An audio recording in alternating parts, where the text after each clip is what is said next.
In the quiet moments of my life, I often reflect on the journey that brought me here, to this point of redemption and transformation. In my old age, I never knew that chaos would hurtle into my simple life. It all started when my son married the most horrible woman I have ever met.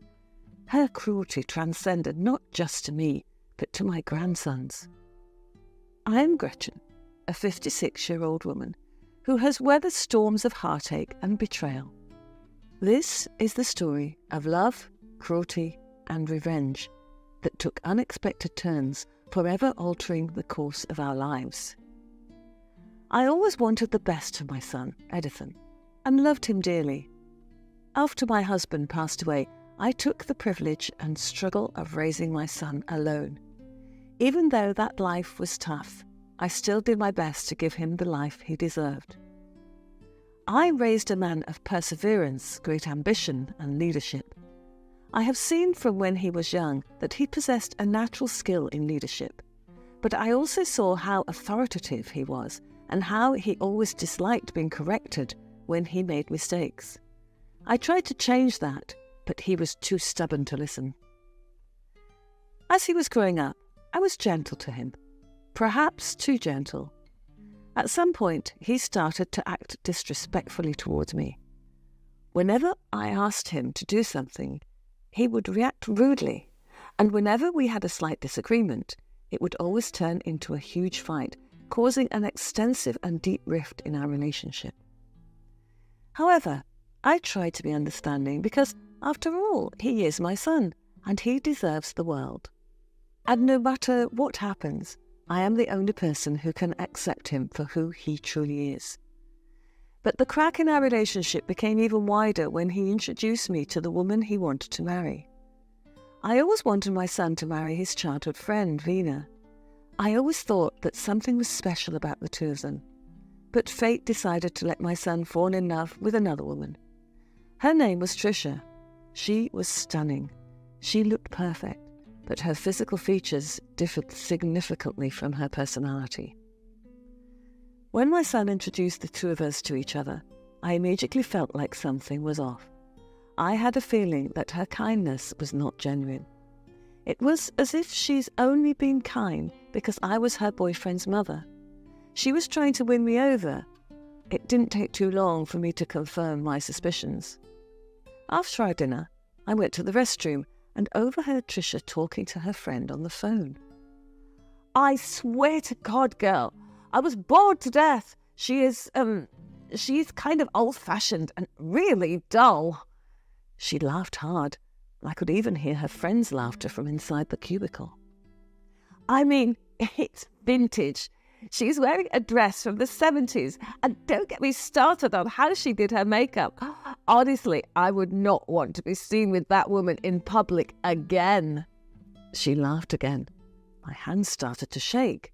I didn't do anything wrong to her. I was nothing but kind, and I was ready to welcome her to the family wholeheartedly. I couldn't believe that this woman would soon become a part of my family. "Edison was right about her. She won't shut up about Edison's childhood. Like, as if I'm interested. I wanted to get up and yell at her so she would stop rambling. Older people are like that, you know."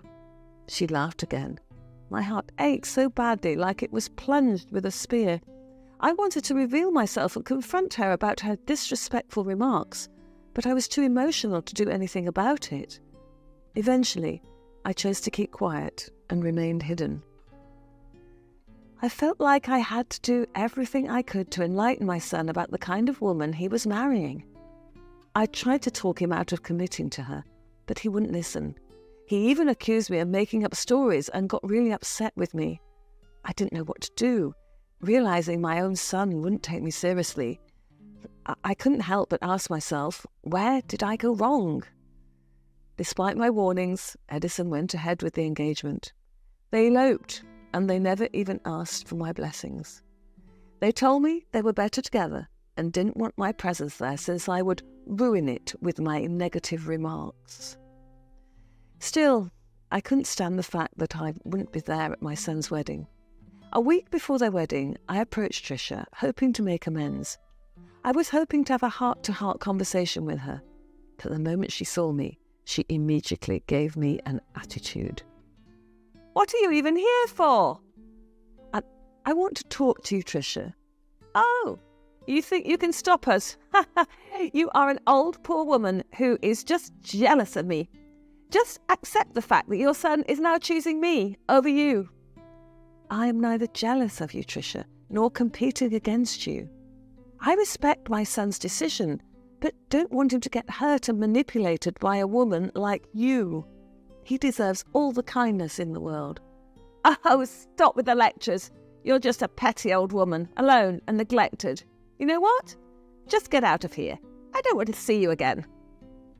She was about to push me away, but I held on to her arms and stopped her. Right at that moment, Edison entered the room, and she immediately acted like she stumbled on the floor. "Oh, Ed, my love, your mother pushed me!" Her voice changed to a pitiful tone. My son immediately ran to her side and looked back at me. He approached me with anger in his eyes, and for the first time in my life, I was actually scared of him. I took a step back, unsure of what to do. "You are a pain in the ass. What is wrong with you? First you are making up stories about Tricia, trying to convince me to leave her, and now you are physically hurting her. Do you want me to push you as well? If only you were not my mother, I would have pushed you in the face." I couldn't even remember how I got out of that situation because I was deeply terrified. I was so scared for my life. I couldn't recognize my son because he was a completely different person.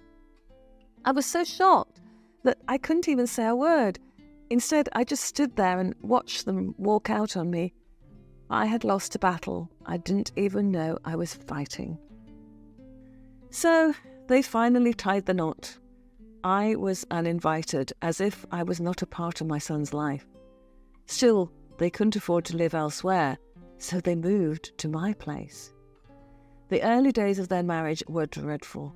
They lived in the house I built, but they still didn't respect me. They even treated me as a maid. Tricia acted like her heart was carved from ice.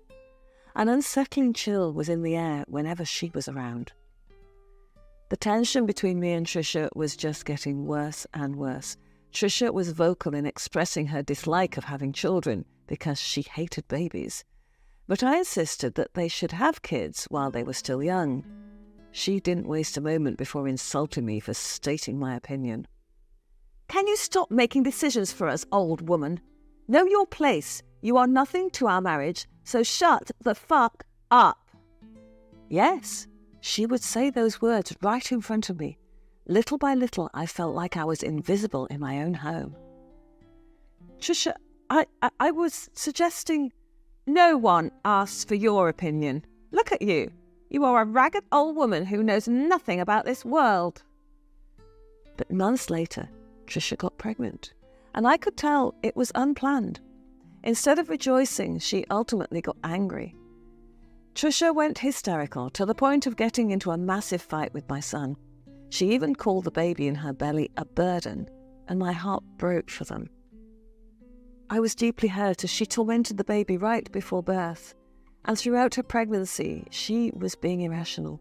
She even blamed me for her pregnancy, telling me I manifested this unfortunate event on her. How could I even do that? And how would I even call that a tragic event? Having a child is a blessing. But then, despite her issues, she gave birth to my grandson, Luke, who was a source of immeasurable joy to me. But unfortunately, his birth marked the beginning of a painful awakening. Devoid of any maternal warmth, Tricia promptly handed over her responsibilities as a mother to me, leaving me to care for Luke as if he were my own. Edison seldom showed affection or understanding to his flesh and blood because of how much his wife was complaining about the child. In short, they both neglected the kid. They left Luke to me right after the pregnancy. They didn't even assist me financially, so I was forced to labour my old body to make ends meet. Meanwhile, they both travelled the world, acting like childless newlyweds. They were audacious enough to spend all their money on things they could have spent on their child. Despite my age, I embraced the role of caring for Luke with a vigour that belied my years. He was not just my grandson, he was a beacon of light in the otherwise dark landscape of my life. Kind, understanding, and possessing a pearl of wisdom far beyond his age, Luke's simple and humble nature hid a sharp intellect that his parents, blinded by their prejudices, could not see.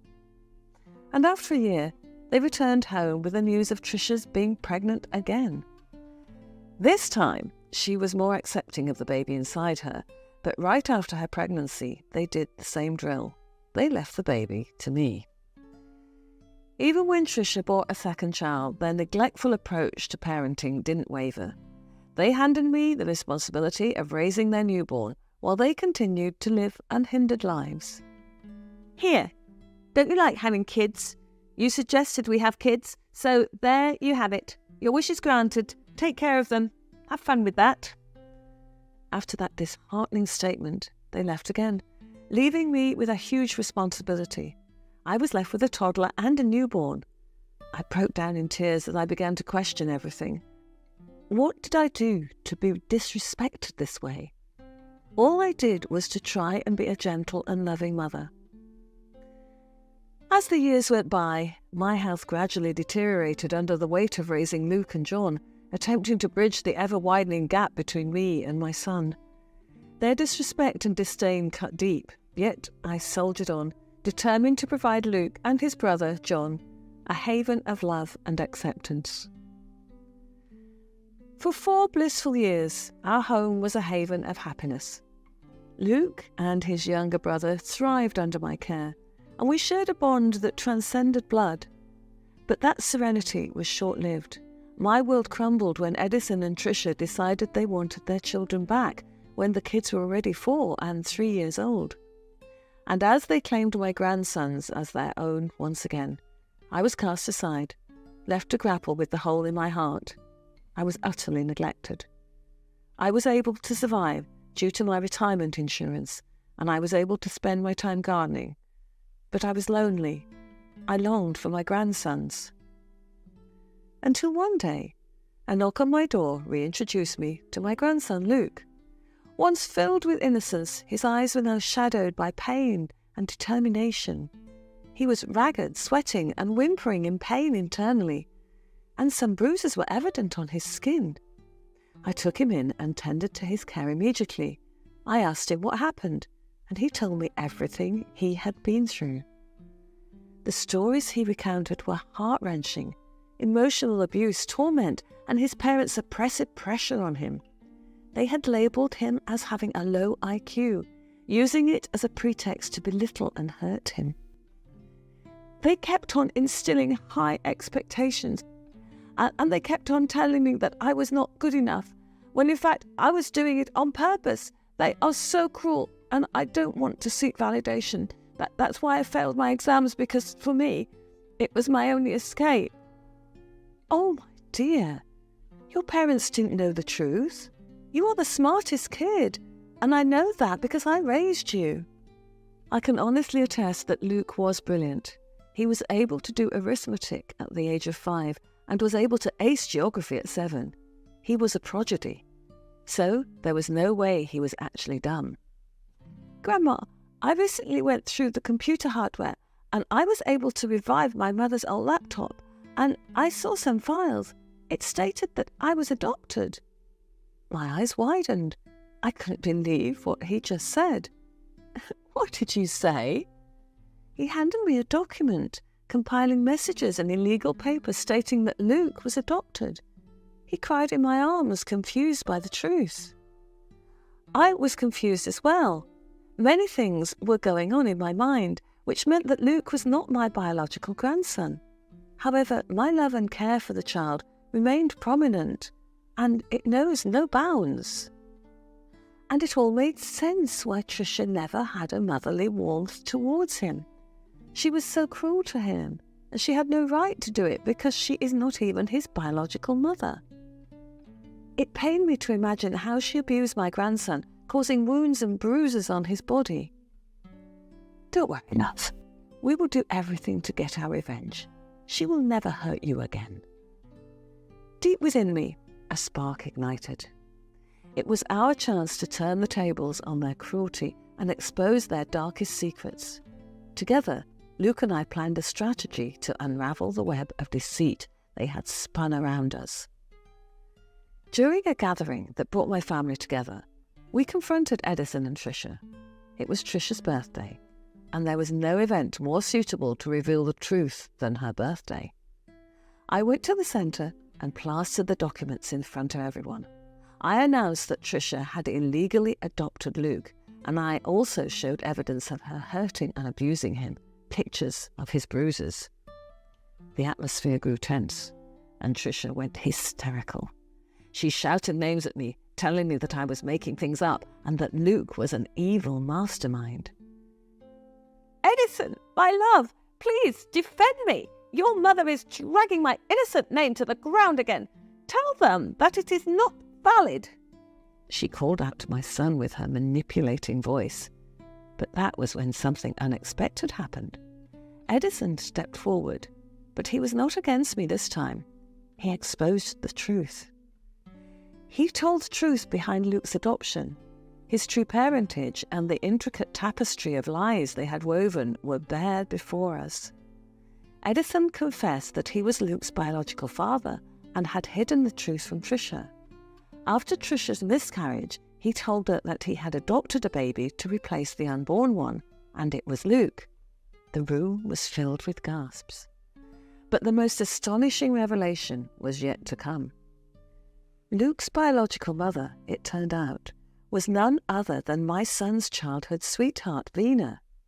Her health was threatened when she gave birth, so then she was rushed to intensive care. She was too weak to take care of Luke, so Edison promised to take care of the baby, but since then, Edison had cut all connections from her because Tricia didn't even allow Edison to have a phone. He revealed that he was manipulated throughout his relationship with Tricia. He wanted to get out from the start, but Tricia controlled and brainwashed him into being devoted to her, to the point that he had the guts to disrespect and disown me. Edison revealed that Vina was the one he loved, and she was the one that got away. After that confrontation, Edison filed for a divorce and wanted to free himself from Tricia's manipulation.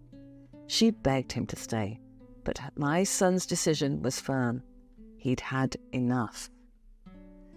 He took the initiative to look for Vina, and it turned out she was still a bachelorette and was now healthy.